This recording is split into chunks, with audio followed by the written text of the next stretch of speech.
Hi, I'm Steve LaFrance with Blakely Financial, and I'm here to provide some highlights from October and discuss where everything may be heading. In case you haven't noticed, we just wrapped up our third consecutive month of negative returns, yet several equity indices continue to remain positive for the year.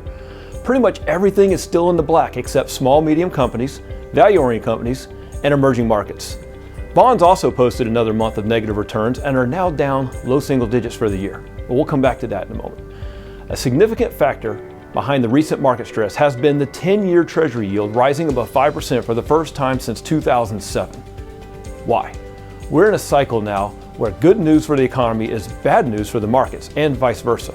Essentially, strong GDP, labor markets, corporate earnings, and consumer spending coupled with above target inflation gives the Fed license to continue raising rates.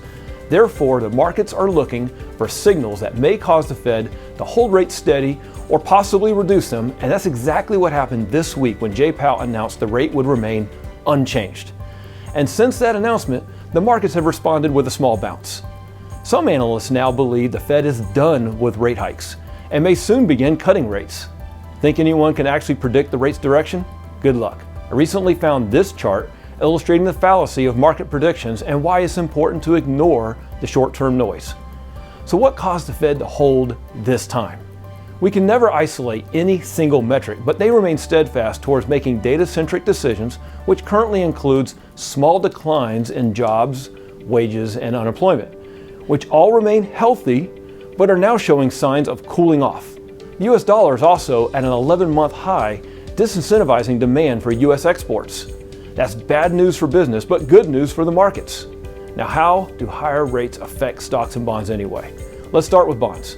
If given a choice, would you rather own a bond paying a 2% or a 3% coupon, assuming all else is equal? Easy. Take the 3%. Then what happens to bonds paying 2%? The market reprices them downward. So the resulting yield to maturity is on par with the 3% bonds, making investors indifferent to which bonds they purchase. In this example, the 2% bond's market price declined 8.6% to $914. The higher rates also affect stocks, but for a different reason. Expected returns for bonds become more competitive with stocks, so cautious investors are prompted to sell stocks and buy bonds, putting downward pressure on stock prices. In addition, higher rates increase borrowing costs, which can slow growth and reduce profits, putting yet more pressure on stock prices. So what's next? Recession? Keep hearing about that. Again, noise. Here's some wisdom from Howard Marks with Oak Tree Capital. When asked whether we're heading toward a recession, my usual answer is that whenever we're not in a recession, we're heading towards one. The question is when? We'll always have cycles, which means recessions and recoveries will always lie ahead. And as I've said before, this is how markets work, and patient investors have always been rewarded. That's all for now. Thanks again for your trust and confidence.